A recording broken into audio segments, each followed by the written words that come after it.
여러분 안녕하십니까?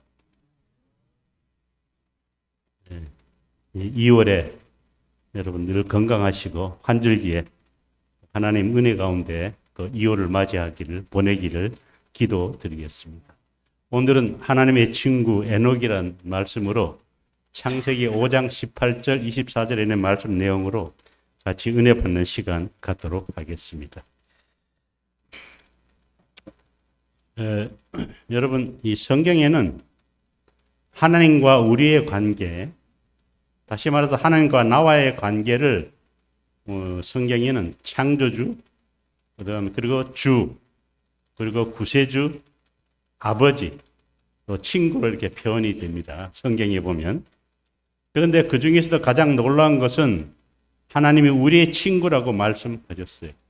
아, 정말 하나님의 이런 우리가 하나님의 겸비를 나타내는 그러한 용어인 것입니다. 왜냐하면 이 세상의 모든 신들은 다 높임을 받으려고 하고 그러는 건데, 아니 온 우주의 창조주신 하나님께서 우리를 친구라고 이렇게 말씀하셨다는 것입니다. 그래서 요한복음 15장 15절 이렇게 말씀합니다. 우리 다 같이 읽겠습니다. 너희가 시작. 너희가 나의 명하는 대로 행하면 곧 나의 친구라. 너희를 친구라 하였노니 내가 내 아버지께 들은 것을 다 너희에게 알게 하였습니다. 그리고 이사야 1장 18절입니다. 다 같이 시작.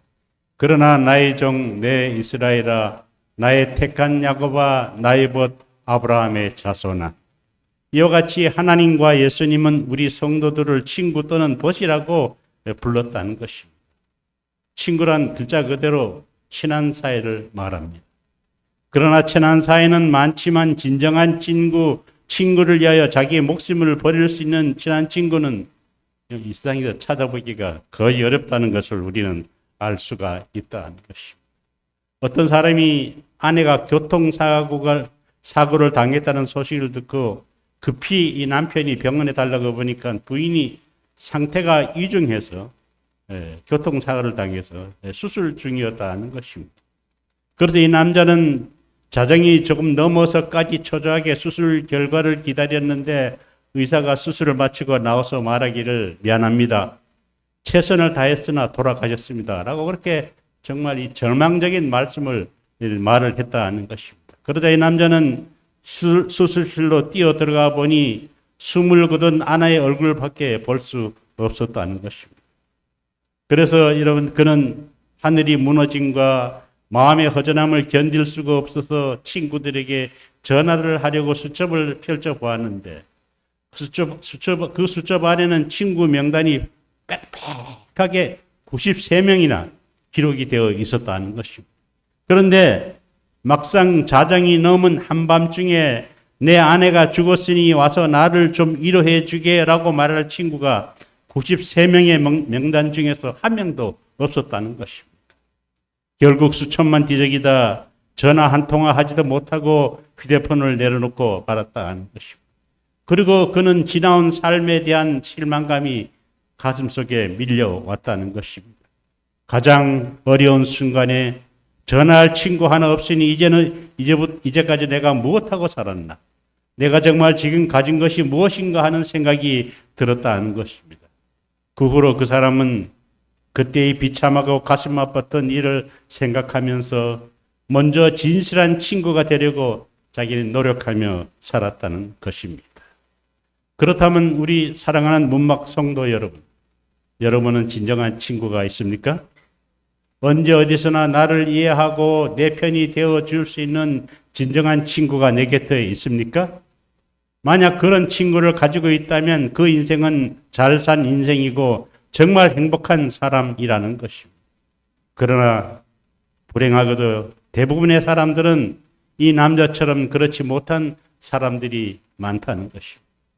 그래서 데이비드 리스만은 말하기를 군중 속의 고독이라는 유명한 말을 했다는 것입니다. 뭐라고요? 우리는 이 땅에 수많은 사람들과 살아가고 있지만 군중 속에 고독을 씹으면서 살아가는 사람들이 많다는 것입니다. 내 주변에 사람들은 많지만 정작 나의 진정한 위로자는 없다는 것입니다. 한 조사에 의하면요, 미국에서 가장 사교적인 것 같은 사람이 가장 애로운 사람이라 그렇게 여론조사가 나왔다는 것이죠. 뭐라고요? 가장 사교적인 것 같은 사람이 가장 애로운 사람이라고 그렇게 했다. 하나님은 우리의 가장 친구가 되시기를 원하시기 때문에 우리도 하나님의 좋은 친구가 되기를 우리는 노력해야 한다는 것입니다. 오늘 본문에는요, 하나님의 가장 친한 친구가 되어서 무려 300년 동안이나 동행하면서 교제하며 살다 간 사람이 있는데 그는 바로 에녹이라는 것입니다. 구약 위경인 에녹서에 보면은요, 에녹이 365세가 되던 첫날에 잠을 자고 있는데 두 천사가 나타나서 꿈속에서 나타나서 에녹에게 말하기를 오늘 그대는 우리와 함께 천국으로 올라갈 것이니 마지막으로 가족들에게 그들이 해야 할 일을 말하라. 그렇게 천사들이 에녹에게 말했다는 것입니다. 그래서 에녹이 꿈에서 깨어보니 실제로 자기 앞에 두 천사가 서 있었다는 것입니다. 그래서 에녹은 가족들을 불러놓고 당부하기를 지금보다 더욱 열심히 하나님을 믿어라. 그리고 항상 주님의 인도 안에서 걸어라. 정해진 율법으로 살아라. 그리고 희생 제물을 바치는데 인색하지 말라. 그러면 하나님이 너희를 풍성하게 하실 것이다 라고 말하고는 천사들과 함께 승천하였다는 기록이 에녹서에 기록되어 있다는 것입니다.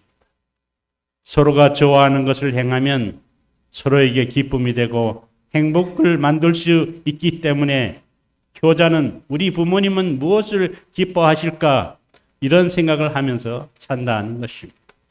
좋은 남편과 좋은 아내는 내 남편은 무엇을 좋아할까? 내 아내는 무엇을 좋아할까? 하면서 서로 생각하며 산다는 것입니다. 마찬가지로 하나님을 섬기는 성도들은 하나님은 무엇을 가장 기뻐하실까? 내가 어떻게 사는 것을 하나님은 가장 좋아하실까를 늘 생각하며 우리는 믿음의 성도들은 살아야 한다는 것입니다. 에녹은 언제나 내가 어떻게 하면 하나님을 기쁘시게 할까 생각하며 살았다는 것입니다. 히브리 11장 5절 6절 다 같이 읽겠습니다. 시작. 믿음으로 에녹은 죽음을 보지 않고 옮기었으니 하나님이 저를 옮기심으로 다시 보이지 아니하니라. 저를 옮기기 전에는 하나님을 기쁘시게 하는 자라 하는 증거를 받았느니라. 믿음이 없이는 기쁘시게 하지 못하나니 하나님께 나아가는 자는 반드시 그가 계신 것과 또한 그가 자기를 찾는 자들에게 상 주시는 이심을 믿어야 할지니라. 에녹이 얼마나 하나님의 마음을 기쁘게 하였으면 하나님께서 300년 동안이나 에녹과 동행하였을까요? 관계라는 것은 어느 정도 유지되다가 깨어지는 것이 그것 우리 다반사입니다. 제가 어제 인터넷을 판이라는 인터넷을 보니까 73살 먹은 노인이 그 장문에 글을 올렸어요. 그 판에 네이트판에다 올렸는데 내가 뭔가 하기를 봤더니 아주 자기하고 둘도 친한 친구가 있었는데 20년 전에. 그래서 그 친구가 자기가 어려울 때, 내가 어려울 때 몇 천만 원을 바로 꿔주더라는 것입니다. 그래서 자기가 이제 열심히 해서 갚았다는 것입니다. 그런데 그 친구가 하는 말이 내가 뭐 사업을 좀 하려고 그러는데 돈 좀 빌려주게. 그래서 그때 그 돈 몇 천만 원 빌린 게 너무나 고마워서 얼마나 필요한가 그랬더니 2억이 필요하다. 그렇게 얘기를 하더라는 것입니다. 그래서 이 친구는 아무 생각 없이 손뜻 없이 2억을 빌려줬는데 그냥 아주 친한 친구니까 또 서로 주고받고 하는 니네 없이 주고받고 하는 사이니까 영수증 하나도 없이 그냥 서로 믿고서 2억을 줬다는 것입니다. 그런데 그 친구가 어떻게 하다가 자꾸 하다가 사업이 안 되고 뭐 이렇게 하다가 돈을 안 갚더라는 것입니다. 그래 이 친구는 돈을 좀 달라 그래도 안 주더니 그 아들 그 음식점을 식당을 했는데 그 친구가 그러더니 아들이 그 식당을 이어받았는데 서울에서 아주 유명한 이런데 대박이 났다는 거죠. 그래서 우리 한국의 한국 음식점 소개도 나오고 그 아들의 그것을 보니까 애제차에다가 좋은 집에다가 골프장 다니고 그래서 보니까 그 돈 빌려간 아버지는 고문 그 식당에 2호점 3호점을 내요. 그 아버지는 뭐 고문이 되고 그래갖고 아주 집이 잘 살더라는 것이고. 그래서 이 친구가 20년이 됐는데 돈을 안 갚더라는 것이고. 그래서 얘기를 했더니 자꾸 도망다니고 피하고 그러더라는 것이고. 그래 이 친구가 얼마나 화가 나는지 MBC에다가 이제 제보를 했어요. 이 MBC에서 수사실화든가 뭐 거기에 나왔다고 그래요. 그래서 그거 보니까 이게 나왔더라고요. 예, 자기가 나와서 너무 억울하다. 그러면서 지금 저렇게 잘 사는데 저렇게 지금도 안 갚고 돈이 없다 얘기를 하고 그렇게 하더라고요. 여러분 이것이 바로 뭔가 하면 인간관계는 그렇다는 것입니다. 여러분 관계라는 것은 어느 정도 유지되다가 깨어지는 것이 그게 인간의 본심이라는 것입니다. 그런데 우리가 하나님과 에녹의 관계는 무려 뭡니까? 30년도 아니고 3년도 아니고 300년 동안이나 이렇게 유지되었다는 것입니다. 우리 그 박정렬 목사라는 분이 평양 신학교에서 공부하고 있던 20살 학생 시절 때 방학이 되어서 충청북도의 고향 근처 시골교회에 가서 설교 봉사를 하였다는 것입니다. 신학생이니까. 그래서 고향에서 20리 떨어져 있는 용정교회라는 데를 가서 다음날 아침 이제 평양으로 다시 가야 되기 때문에 신학교로 가야 되기 때문에 밤이 늦었지만 20리 떨어진 용정교회에서 설교를 하고 저녁 설교를 하고 산을 이렇게 넘어와야 됐다는 것, 자기 집까지 넘어와야 됐다는 것입니다. 그래서 늦었지만 집으로 가기 위해서 산길로 이렇게 가고 있었다는 것입니다. 그런데 갑자기 멀리서 누군가가 자기 이름을 불러서 깜짝 놀라서 뒤돌아보니까 멀리 어둠 속에서 종려라 종려라 하고 부르면서 누군가가 쫓아가는 모습이 아주 희미하게 보이더라는 것입니다. 그래서 그 동네에서 자기가 설교한 동네에서 나를 아는 사람이라고는 교인밖에 없는데 교인들이 이름을 부르면 쫓아오지 않잖아요. 뭐 전도사님도 오겠지. 그런데 이름을 부르면서 쫓아올 리가 없기 때문에 얼마나 무서웠던지 이 전도사가 오면서 머리카락이 쭉 빗어더라는 것입니다. 그러면서 생각하기를 귀신인가? 전도사는 너무나 무서워서 속도를 내서 더 빨리 걷기 시작했더니 뒤에 따라오는 귀신도 그만큼 더 빨리 따라오면서 더 크게 종려라 종려라 하면서 자기 이름을 부르더라는 것입니다. 10리 이상을 계속 뛰면서 집에 왔더니 이 박전도가 집에 왔더니 겨울인데도 그러니까 내버까지 홈딱 젖었다는 거예요. 얼마나 무서웠는지 얼마나 달렸는지 10리길을. 그래서 집에 와서 생각하기를 누굴까? 도둑놈일까? 아니 도둑놈이 박전도의 이름을 알 리가 없었다는 것입니다. 다음날 아침에 그 동네에 사는 친척 아저씨가 마침 용종에 있는 그의 처가에 다니러 갔다가 박 전도사가 설교를 마치고 밤늦게 혼자 집으로 떠났다는 말을 듣고 그 아저씨가 집안 아저씨가 걱정이 되어서 박 전도사와 동행해 주려고 쫓아왔었다는 것입니다. 그는 이렇게 말했다는 것입니다. 그 아저씨가 이렇게 말했다는 것입니다. 종려라, 너 걸음이 왜 그렇게 빠르냐? 너 걱정을 하면서 계속 쫓아오는데 너를 따라잡질 못했다. 그 아저씨가 집에 그이들 아침에 와서 집에 와서 그런 얘기를 하더라는 것입니다. 박 목사는 지금도 그날 밤에 일을 해상하며 많은 것을 깨달았는데 인생길에서 혼자 걸어가는 나를 걱정하시는 주님께서 나를 쫓아오시는데도 나는 그것도 모르고 혼자서 도망치고 있는 것이 아닌가 라고 생각하면 정말 부끄럽기도 하고 감사하게 그날 이후로 박 목사는 생각을 했다는 것입니다. 여러분 엠마오로 가던 두 제자의 모습도 마찬가지였다는 것입니다. 두 사람은 십자가의 엄청난 사건을 목격하고 절망과 두려움과 슬픔에 쌓여서 고향으로 예루살렘의 희망으로 돌아왔다가 절망을 품고 왜냐하면 예수님이 돌아가 죽었으니까 그 고향으로 쓸쓸히 엠마오 두 제자가 돌아가고 있었다는 것입니다. 그런데 부활하신 예수님이 두 제자에게 소망과 기쁨을 주시기 위해서 동행하였다는 것입니다. 그런데도 두 제자는 예수님이라는 사실을 까맣게 모르고 있었다는 것입니다. 디베라 바다에서 부활하신 주님은 회의와 좌절에 빠져있던 제자들에게 믿음과 소망과 사랑을 주시기 위해서 찾아오셨지만 제자들은 뭐예요? 예수님이 십자가에 달려 돌아가시자 그들은 실망하면서 성경에 뭐라 하는가 하면 가서 돈벌이나 해야 되겠다. 그래서 이 제자들이 다 옛날 길로 돌아왔다는 거죠. 예수님을 따르는 건 고사고 그거 믿고 믿어도 열심히 돌아가셨기 때문에 이제는 가서 돈이나 벌어야 되겠다. 다 고향에 디베라 내려와서 낚시질을 그물을 치고 있었다는 거죠. 그런데 그 부활하신 주님은 회의와 자질에 빠져있던 제자들에게 믿음과 소망과 사랑을 주시기 위해서 찾아오셨지만 제자들은 처음에는 예수님을 알아차리지 못했다는 것입니다. 여러분, 우리들도 마찬가지일 때가 많이 있습니다. 눈이 어두워서 쫓아오시고 찾아오시는 주님을 우리는 보지 못하는 경우가 우리는 많이 있다는 것입니다. 예수님은 불치의 병에 걸린 사람에게도 찾아오시고 실패와 좌절에 빠진 사람에게도 찾아오신다는 것입니다. 그런데 우리는 눈이 어두워서 보지 못하고 결국 세상을 홀로 두려움과 공허함과 슬픔 가운데도 살아가는 경우가 우리는 많이 있다는 것입니다.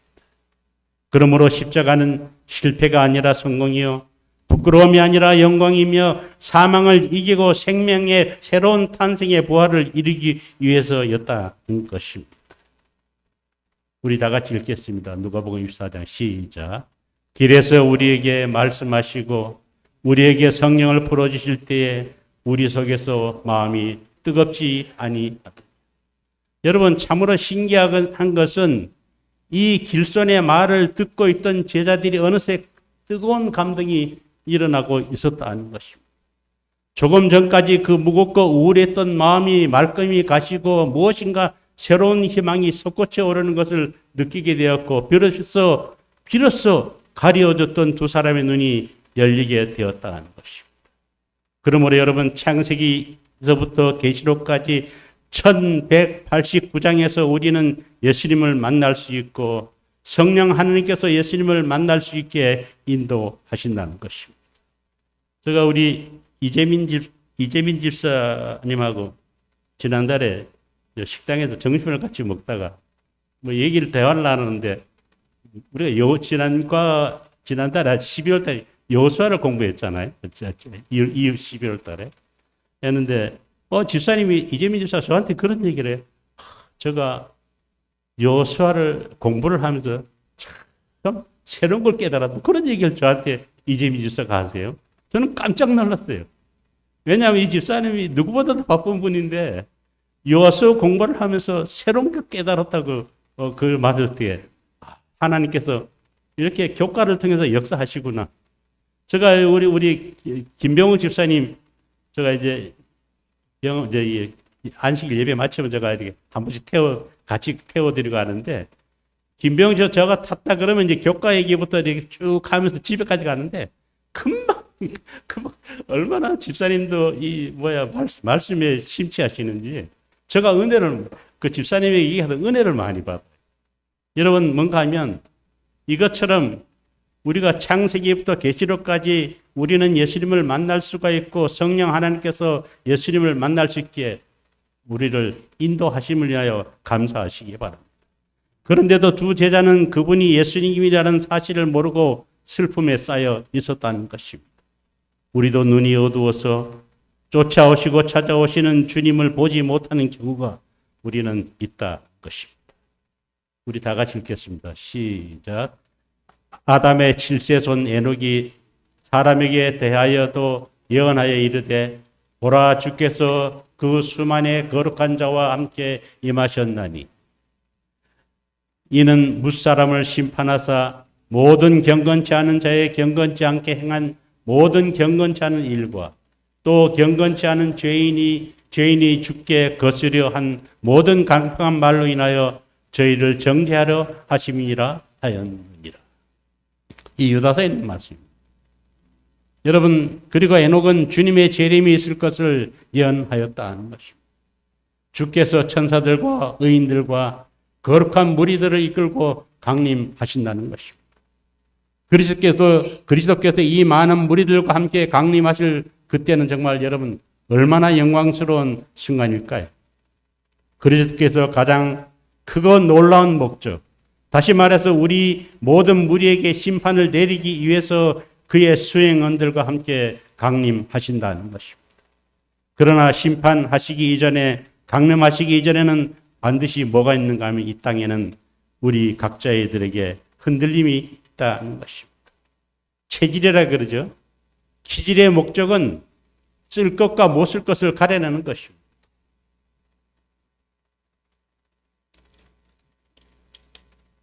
이와 관련해서 예수님께서는 누가복음 22장 31절에서 이렇게 말씀하셨습니다. 우리 다 같이 읽겠습니다. 시작.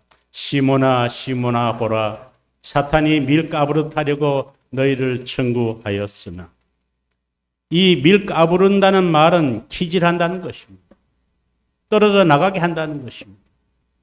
여러분, 그래서 이 MSG 영어 성경이 이렇게 말했어요. 다 같이 읽겠습니다. 시작. 시몬아 긴장하고 정신 차리고 있어라. 사탄이 밀에서 너를 분리시키려는 것처럼 너희 모두를 나에게 분리시키기 위하여 전력을 다하고 있다. 뭐라고요? 사탄이 밀에서 우리를 분리시키는 것처럼 우리 모두를 나에게서 분리시키기 위해서 전력을 다하고 있다. 영어 성경에 그렇게 얘기하고 있다는 것입니다. 이 종말의 시대에 구원을 받을 자와 받지 못할 자, 다시 말해서 알곡과 가라지를 분리하는 작업을 하고 계신다는 것입니다. 알곡과 가라지가 분리되기 전에는 함께 우리가 같이 있었다는 것입니다. 다시 말해서 교회 안에서 함께 있던 자들이 일부는 분리되어 떨어져 나간다는 것입니다. 얼마나 슬픕니까? 슬프지만 여러분, 불가피한 일이라는 것입니다. 이렇게 해서 분리되어 떨어져 나가는 것을 흔들림이라고 한다는 것입니다.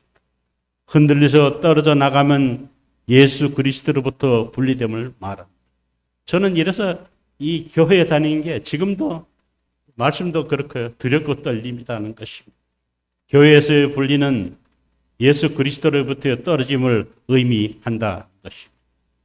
예수께서는 씨 뿌린 자에 비해서 이렇게 말씀하셨습니다. 다 같이 읽겠습니다. 시작. 돌밭에 뿌렸다는 것은 말씀을 듣고 즉시 기쁨을 받되 그 속에 뿌리가 없어 잠시 견디다가 말씀을 인하여 환난이나 핍박이 일어난 때에는 곧 넘어지는 자요. 가시떨기에 뿌렸다는 것은 말씀을 들으나 세상의 염려와 재리의 유혹에 말씀을 박혀 결실치 못하는 자요.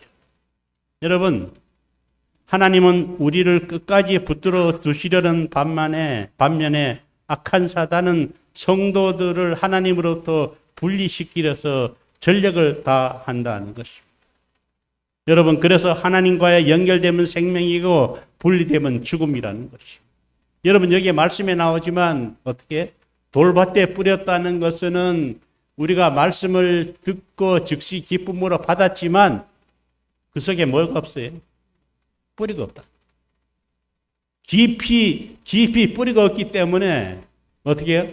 잠시 견디다가 말씀을 인하여서 환난이나 핍박이 일어나는 때에는 우리가 넘어질 수밖에 없다.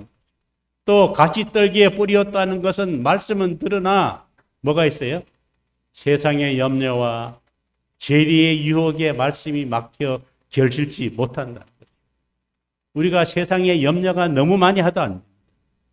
저는 요새 제가 내 동생하고 오늘 어디 이천에 갔는데 얘가 가면서 자꾸 휴대폰을 뭘 보더라고요. 아마 주식을 보는 것 같아요. 보는 것 같아요. 여러분, 자꾸 뭔가 하면 세상의 염려는 뭔가 하면 세상에 자꾸 그렇게 우리 염려하게 만든다는 것이죠. 그 다음에 재리의 유혹에 말씀이 막히게 한다는 것이죠. 어떻게 하면 여러분, 우리가 재리의 유혹이 우리를 얼마나 말씀으로 우리가 돌아가지 못하게 합니까? 그래서 우리가 결실치 못하게 한다는 것입니다. 그래서 하나님과 연결되면 생명이고 분리되면 죽임이라는 것입니다. 그래서 고린도 기자는 우리들에게 이렇게 말씀했다는 것입니다. 다 같이 읽겠습니다. 시작. 우리의 돌아보는 것은 보이는 것이 아니요 보이지 않는 것이니 보이는 것은 잠깐이요 보이지 않는 것은 영원하다. 여러분, 우리가 돌아보는 것은 보이는 것이 아니고 보이지 않는 것이니 보이는 것은 뭐다? 잠깐이라는 거죠. 내가 70이 조금 넘었는데 정말 뒤돌아보면 정말 세상에 헛되고 헛되다는 거 제가 느낍니다. 나이는 얼마 안 먹었는데. 그리고 뭔가 하면 이때까지 살아온 게 꿈결 같아. 꿈결같이 70은 꿈결 같은 세월이 겁니다. 그래서 뭐라 그래 얘기하고요? 보이는 것은 잠깐이고 보이지 않는 것은 뭐다? 영원한. 우리가 예수 믿는 거 왜 예수 믿습니까? 왜 우리가 눈보라를 뚫고 왜 교회를 옵니까? 왜 우리가 저녁 예배 참석하고 우리가 새벽에 일어나서 기도를 합니까? 뭔가 하면 우리는 보이지 않는 영원함이 있기 때문에 얼마나 기쁩니까? 저는 그래서 누구를 만나든 친구를 만나든 친척을 만나든 누구를 만나든 저에게 얼마나 기쁜지 모른다는 것이. 여러분, 예수님은 오늘 말씀하시기를 악한 자를 심판하기 위해서 강림하신다. 이 본문에서 말씀했고요. 두 번째는 재림을 기다리는 성도들에게 확신을 주기 위해서 강림하신다는 거죠. 예수님이 강림하신다고 말씀하셨죠. 유다서에도. 강림하신다 두 가지 목적이 뭔가. 첫 번째는 뭔가 하면 악한 자를 뭐 하기 위해서? 심판하기 위해서 예수님은 강림하신다는 거죠. 여러분, 이 원주에도 얼마나 사고가 많이 납니다. 어젠가 그 16살짜리 중학생이 자기 학교에서 자기를 괴롭히는 여자가 있다고 그 집 앞에, 아파트 앞에서 칼 들고 기다려. 어머니 찌르고 그 친구 16살짜리 여자친구 찌르고 그 여동생도 찌르고. 여러분, 이게 지금 우리가 이 원주에서 벌어지죠. 당구동에서 아파트에서 일어나는 어젠가 일어났던 일이라는 것이. 그렇기 때문에 여러분, 예수님이 강림의 목적은 뭔가 하면 악한 자를 심판하기 위해서 분명히 뭐다? 강림하신다는 것이. 그리고 두 번째는 뭔가 하면 재림을 기다리는 성도들에게 뭘 주기 위해서? 확신을 우리가 주기 위해서 주님께서는 분명히 강림하신다고 유다서는 말씀했다는 것입니다. 그러므로 우리가 보이지 않는 영원함을 얻기 위해서 우리는 늘 하나님과 우리는 동행하는 그런 연습을 해야 한다는 것입니다. 우리 다 같이 읽겠습니다. 시작. 에녹이 하나님과 동행하더니 하나님이 그를 데려가심으로 세상에 있지 아니하였더라. 말씀. 여러분, 하나님은 에녹을 너무 사랑하셔서 함께 동행하다가 당시의 수명으로는 3분의 1밖에 안 되는 에녹을 365세에 하늘을 데려갔잖아요. 그 당시에는 보통 900살 이상 살았잖아요. 그런데 3분의 1밖에 안 되는 그런 에녹을 천국에서 교제하기 위해서 죽음을 맛보지 않게 하고 하늘로 하나님께서 에녹을 데려가셨다는 것입니다. 같이 살았다는 말은 같이 살았다는 말은 결혼식 용어라는 것입니다. 왠가 하면 비가 오나 눈이 오나 슬프나 괴로우나 즐거우나 같이 느끼며 같이 살다 그 보상이 바로 승천이었다는 것입니다. 성도 여러분에게 제가 묻는다는 것입니다. 900살을 살고 죽어서 나중에 천국 가는 것이 나은가? 아니면 365세를 살고 에녹처럼 죽지 않고 천국에 바로 올라가는 것이 좋은가? 어느 게 좋겠어요? 어느 게 좋겠어요? 바로 가는 게? 욕심이 많으시네요. 맞습니다. 예, 우리는 다 바로 천국에 가면 좋겠다는 것이. 여러분, 다시 묻겠습니다. 오래 살고 죽음을 경험하고 싶은가? 아니면 짧게 살고 죽지 않고 천국에 가고 싶은가? 우리 모두의 심정은 에녹처럼 지금 당장 천국에 가서 하나님과 교제하며 살고 싶은 마음 간절하다는 것이. 우리 부조의 선지에 있는 말씀인데요. 영원한 보화의 마음을 둔 에녹이라는 것입니다. 그 세대 사람들, 에녹 시대의 사람들은 금은 보석을 모으거나 이 땅에서 소유물을 축적하는 데 관심을 두지 않는 에녹의 어리석음을 뭐하였다? 조롱하였다. 그 당시에서. 노아 시대도 마찬가지였습니다. 그러나 에녹의 마음은 어디에 있었다? 영원한 보화에 있었다. 그는 어디를 바라보았다? 하늘 도성을 바라보았다. 아멘입니까? 그는 시온 가운데서 영광 중에 계신 왕을 바라보았다. 그의 생각과 마음은 하늘에 있었으며 그의 대안은 하늘에 관한 것이었다. 이 세상에 사악함이 많으면 많을수록 하나님 집을 사모하는 그의 마음은 더욱 열렬하였다. 지상에 살면서도 에녹은 믿음으로 빛의 영역에 살았다. 참 에녹이 멋진 우리 에녹이죠. 그는 영원한 세계의 문어기에 섰었고 그와 축복의 나라는 몇 걸음 사이였다? 한 걸음 사이. 여러분 제가 이 문장을 얼마나 좋아하는, 얼마나 하나님과 동행하고 하나님도 에녹을 얼마나 좋아했는지. 천국과 이 땅의 사이는 한 발짝 건너면 천국, 여기는 땅. 에녹은 항상 이렇게 살아. 천국. 예수님과 이렇게 동행하고 살아. 천국이 얼마? 먼 것이 아니라 한 발짝. 여기는 이렇게 살았다는 것입니다. 이제 그 문이 열리고 그는 거룩한 도성의 문을 통과하였다. 그는 인간으로서 하늘에 들어간 첫째 사람이 되었다. 아멘입니까? 예, 이렇게 에녹은 하나님과 동행한 삶을 살고 있었다는 것입니다. 우리 다 같이 읽겠습니다. 무화과 나무 시작. 무화과 나무의 비유를 배우라. 그 가지가 연하해지고 잎사귀를 내면 여름이 가까운 줄을 아나니 이와 같이 너희도 이 모든 일을 보거든 인자가 가까이 곧 문 앞에 이른 줄을 알라. 우린 예수 그리스도의 재림을 고대하는 사람들입니다. 연하해지는 무화과 나무 잎사귀가 여름이 가까운 줄을 알려주는 것처럼 매일 들려오는 소식들은 예수님의 재림이 이제 문 앞에 이르렀음을 알려주고 있다. 미국이 여러분 잘 알다시피 용처럼 말하잖아요. 이렇게 막 하잖아요.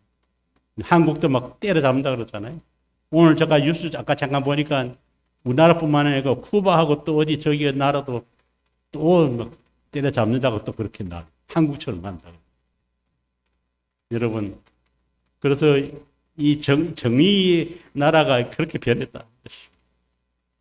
여러분, 연하여지는 무화과 나무 잎사귀가 여름이 가까운 줄을 알려주는 것처럼 매일 들려오는 소식들은 예수님의 재림이 이제 문 앞에 이르렀음을 우리에게 알려주고 있다는 것입니다. 그러므로 다시 오시는 예수님의 재림은 모든 이들에게 복스러운 소망이라는 것입니다. 부디 에녹의 경험이 우리의 경험이 되어서 주님께서 영광스럽게 재림하실 때 우리 모두 함께 우주여행에 동참하시길 바라면서 말씀을 마치겠습니다.